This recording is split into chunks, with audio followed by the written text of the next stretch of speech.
Bumaling si Lei sa King, na nagsabi sa kanya na mag-ingat, dahil ito ay isang hindi pangkaraniwang kompetisyon. Ang batang babae ay nakinig sa kanyang guro at nagsimulang tumakbo pagkatapos ng lahat. Ang ating bayani ay maaari lamang mag-ingat sa kanya, iniisip na mukhang si Yanqing Luman ang nasa gitna ng formation. Hindi kataka-taka na nagsalita si Shi Wukang sa ngalan ng Divine Wind Valley sa kompetisyong ito. Ngayon ay malinaw na ang loika ng Zai Wuqians. Nakipag-deal siya sa kanya, sa valley, at ngayon ay makakarating na siya sa gitna ng formation, pero gusto rin niyang makita si Shay bilang bahagi ng Divine Palace. Kaya naman hindi niya ito kayang patayin. Sinubukan ng ating bayani na maunawaan kung ano ang nangyari.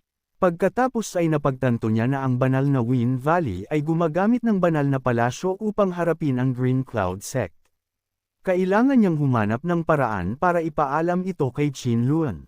Galit na lumaban ang ating bida na nakatingin sa bago niyang kakilala. Sa sandaling iyon, ang parehong isa ay nag-abot sa kanya ng isang mapa na nagpapahiwatig ng lihim na pasukan sa Pormasayon. Naisip ng binata na mabuti na lang na nagkunwari siyang balak niyang sumali sa hanay ng Divine Palace. Ang problema sa pagpasok sa Pormasayon ay nalutas na. Sa pagharap kay Elder Lei, sinabi ng ating bayani na pupunta siya at siyasatin ang Pormasayon. Sa sumunod na sandali, nagpa siya ang ating bayani na umalis sa kinaroroonan ng nagmamasid. Habang naglalakad ang ating bayani sa kagubatan, napagtanto niya na ganito ang hitsura ng makamulto na sona ng puso ng langit. Sa sandaling iyon, sa pagtapak sa tubig, wala siyang oras na gumawa ng ilang hakbang bago tuluyang nabago ang lugar. Nangangahulugan ito na upang lumipat sa susunod na lokasyon. Dapat niyang masira ang mga pagbabagong ito sa kalawakan, at kailangan niyang mag-ingat at manatiling mapagbantay. Sa sandaling naisip ito ng ating bida, may lumitaw na dragon sa likuran niya na nakatira sa lawa na ito at sinubukang salakayin ang ating bayani. Pagkatapos ay sinimulang salakayin siya ng binata gamit ang kanyang 1000s na espada. Nang matalo ang dragon, nagsimulang labanan ito ng ating bayani, tumalon sa ibabaw nito at sinusubukang atakehin ang halimaw sa dagat. Hindi inaasahan ang hitsura ng si dragon, hindi niya lang maintindihan kung bakit mahina ang dragon na ito. Posibleng ang demonyong ahas ay nasa level 5 o 6, naisip niya, ngunit marahil hindi kapag napagtanto niya na ang dragon na ito ay maaaring umatake mula sa malayong distansya. Sa sandaling ito, ang dragon na nagbubuga ng bibig, gustong talunin ang ating bayani. Sa susunod na sandali, napansin ng binata ang isang jade talisman sa kanyang bibig. Hindi niya akalaing mahahanap niya ito ng ganoon kabilis, ngunit para makuha ito, kailangan niyang talunin ang higanteng dragon na ito, na pagtanto ng ating bayani. Ngunit ang problema ay hindi niya nagawang saktan ang isang napakalakas na demonyo. Bukod dito, hindi nakita ng binata ang kanyang attribute na hindi niya ito ma-extract. Sinabi ng tagasuri na ang pinakamapanganib na lugar ay mamarkahan ng seal. Sa pasukan lamang ay walang selyo. Ngunit kung ang mga masters na namamahala sa mga kompetisyon na ito ay nagawang i-install ang Jade Talisman na ito, kung gayon madali lang itong bunutin. Nag-isip muli ang ating bida, sasalakayin ang dragon na tumatakbong malapit sa kanya. Naisip ng binata na ang dragon na ito ay isang balakid lamang na nilikha para sa kompetisyon at hindi isang tunay na dragon. Sa sumunod na sandali, naisip ng binata na isa itong ordinaryong ilusyon kung saan hindi niya makukuha ang attributes mula rito. Sa susunod na sandali, nang maharap ang dragon, hindi inakala ng ating bayani na ang kapangyarihan ng ilusyon ay maaaring umabot sa ikalima o ika-6 na antas ng isang demonyong halimaw, ngunit dahil ito ay isang ordinaryong pagsubok, nakaya niya ito ng madali, at ang mga katangian, nasa loob pa rin ng anteng-anteng. Sa sandaling ito, nakatanggap siya ng yuan energy na katumbas ng plus 300 yuan, S-energy ay medyo maliit. Ngunit ito ang unang pagkakataon na kumuha siya ng attribute mula sa isang jade talisman para ma-absorb niya pa rin ito. Sa sandaling iyon, naiintindihan niya kung paano ito gumagana. Ngayon ay ganap na nahayag sa kanyang mga mata ang lokasyon, at tila nakakita siya ng daan palabas na nakatingin sa kuweba na hindi kalayuan sa kanya. Ang binata na lumipat doon ay naisip na ito pala na sa pamamagitan ng pag-extract ng mga katangian, nakita niyang masusundan niya ang mga pagbabago sa kalawakan, ngunit ang Jade Talisman ay naglalaman lamang ng isang maliit na bahagi ng mga katangian, kaya kapag ito ay nakarating sa susunod na lokasyon, bahagi lamang ng teritoryo ay muling magagamit dito. Sa kasong ito, naisip ng aming bayani na upang maabot ang gitna ng Ghost Zone, kailangan niyang mangolekta ng Jade Talismans. Kung hindi, walang paraan. Sa pagkakataong iyon, may sumulpot sa likod ng ating bida na nagsasabing pagod na siya sa paghihintay sa kanya.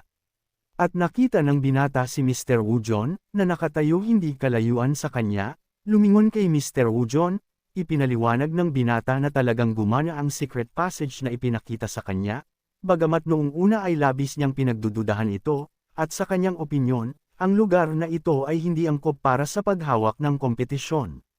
Nang marinig ito, sinabi niya na ang Sky Castle ay ginalugad ang makamulto na sona ng Heavenly Heart sa loob ng ilang taon, at natutunan ang maraming sekreto na hindi pinangarap ng maharlikang pamilya.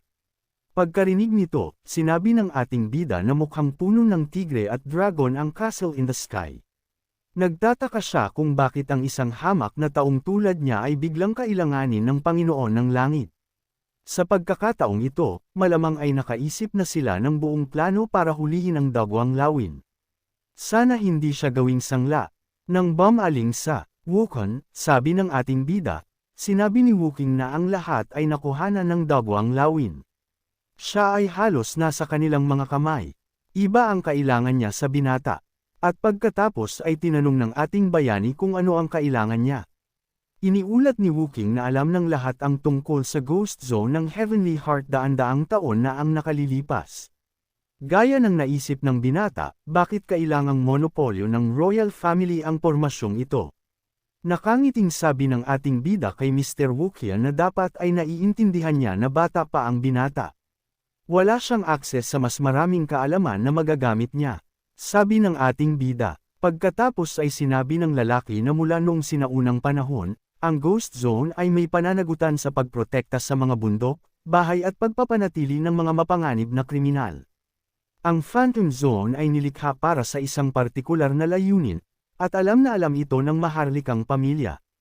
Sa sandaling ito, napagtanto ng ating bayani na ang makamulto na sona ng makalangit na puso ay nagbabantay ng isang bagay, at alam natin ang kapangyarihang taglay nito, matatawag natin itong bantay ng bundok. Ngunit ipinaliwanag ni Wuking na hindi niya pinuprotektahan ang bundok kundi ang bansa. Nang mabalitaan ng tungkol sa bansa, nabigla ang ating bayani sa balitang ito.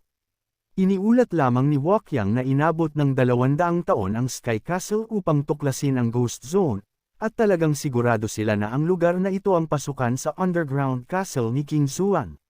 Sinasabi ng mga sinaunang kasulatan na si Haring Zuan lamang ang nakarating sa Realm of the Divine Sea sa loob ng 1,000 taon.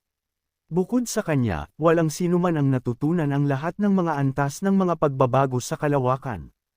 Sa mga ito, 12 lamang ang ginagamit sa kompetisyon at nakakatulong na malito ang mga kalahok.